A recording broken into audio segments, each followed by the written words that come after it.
Welcome to our explainer on what has rapidly become one of the most powerful and honestly most ruthless business empires in the modern world.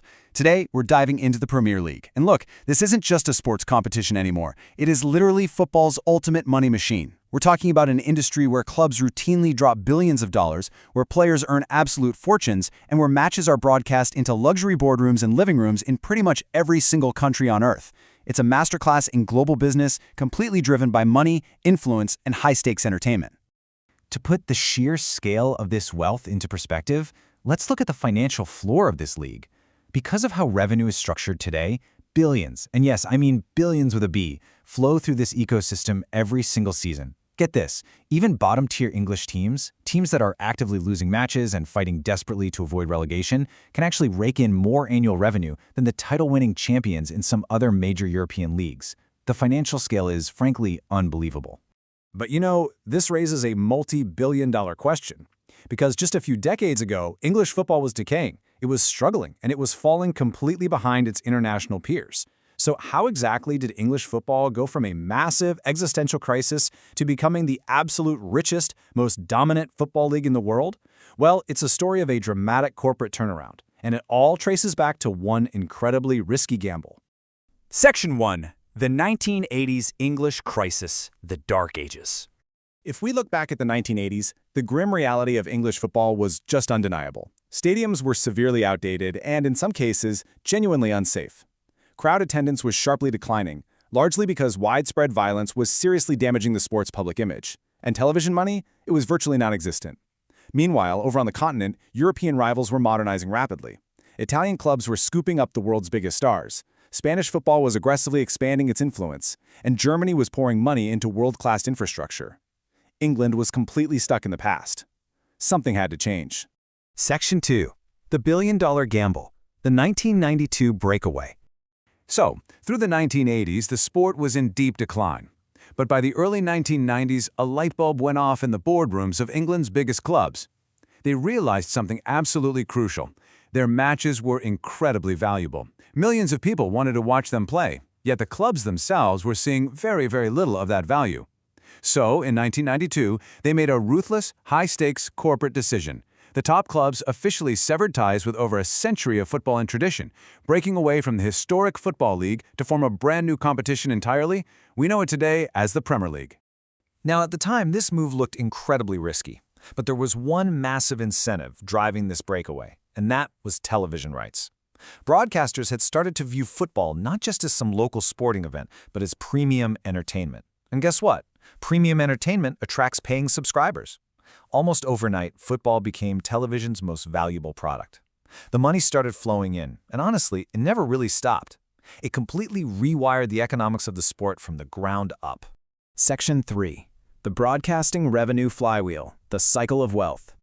What this TV money did was create a self-sustaining economic engine. It's brilliant, really. Every new television deal the Premier League signed became significantly larger than the last, mostly because broadcasters were competing fiercely for the rights. This unprecedented broadcast money gave English clubs the financial firepower to buy better players, right?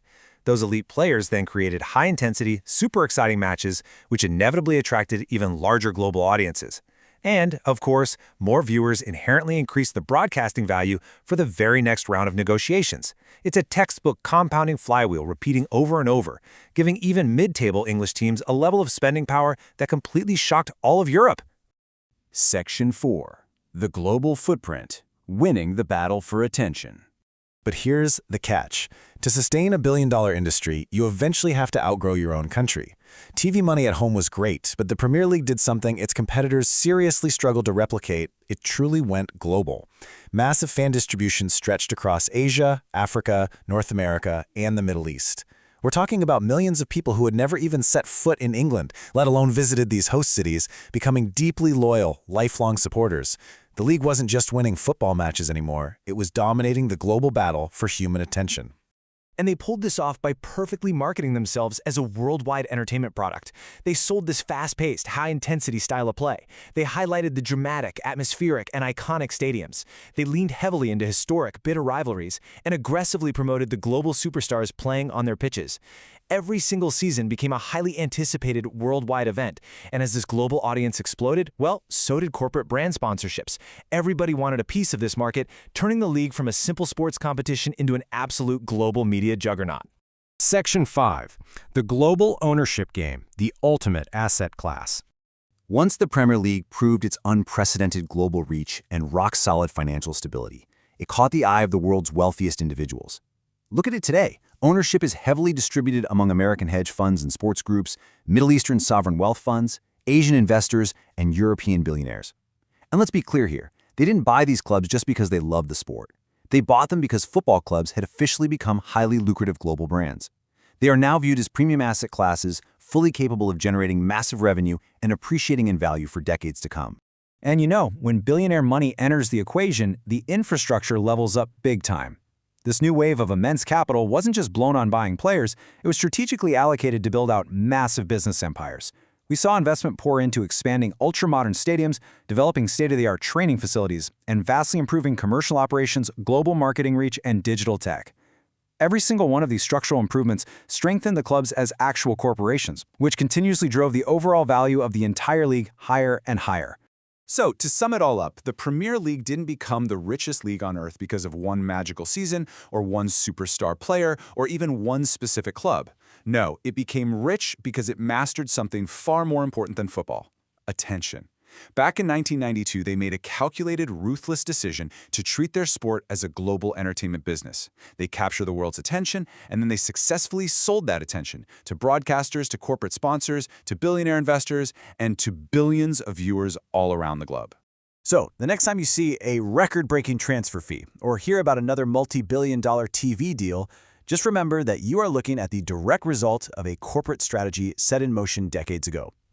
But it does leave us with a massive question to ponder. Now that football has fundamentally transitioned into a billionaire's business empire, what does that actually mean for the future of the game?